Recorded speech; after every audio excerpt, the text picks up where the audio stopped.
না, দেখো তুমি কথাটা না বললাম তো আমি। ছোবে না।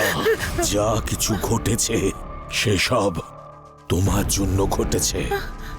তুমি বিষ ভরে দিয়েছ আমার বিরুদ্ধে প্রেমের মনে।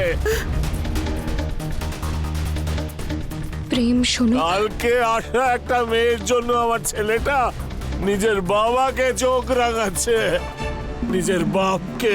প্রেম আঙ্কেলকে একটু সাহায্য করে দাও না। ওই ওই মেয়েটার কি ক্ষমতা আমার সামনে।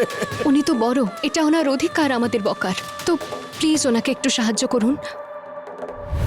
আমি রাঘবেন্দ্র মাথুর। কাকা প্লিজ শান্ত হও, নিজের রুমে যাও প্লিজ। তুই তুই আমার সব থেকে ভালো ছেলে, সবার থেকে ভালো ছেলে। তুই সব থেকে ভালো ছেলে।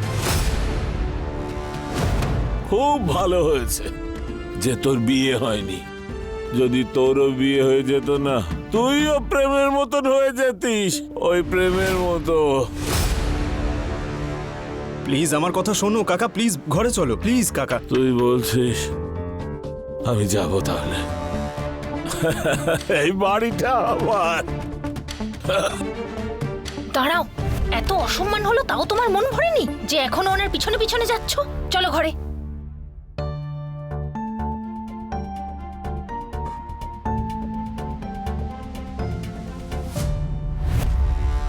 এবারে খুশি তো? এটাই চেয়েছিলে তো তুমি?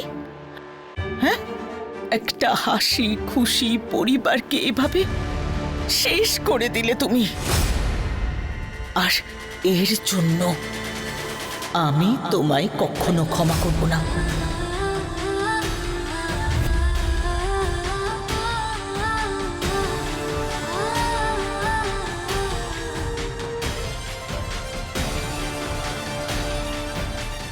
প্রেম এটা ঠিক করলো না। ও রাগের জন্য পুরো পরিবার না ভাগ হয়ে যায়।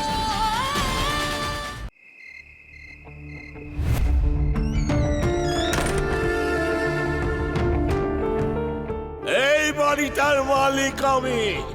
আরে আমি না থাকলে দৌড়ে দৌড়ে ভিক্ষা করতিস। তুই আমার সব থেকে ভালো ছেলে। একমাত্র তুমি ঘেন্নার বীজ বপন করেছো প্রেমের মনে আমার বিরুদ্ধে।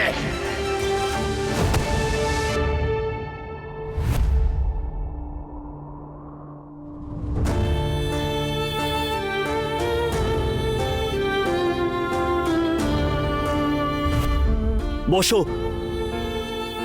মাথা খারাপ নাকি? এরকম মাঝখানে কে হাতটা রাখে?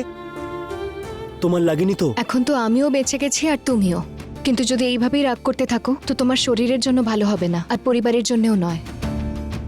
আমি না এখন তোমার লেকচার শোনার মুডে নেই।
শোনো,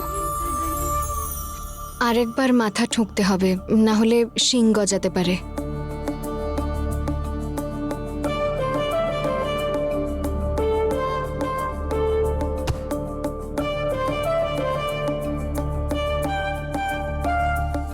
প্রেম সরি,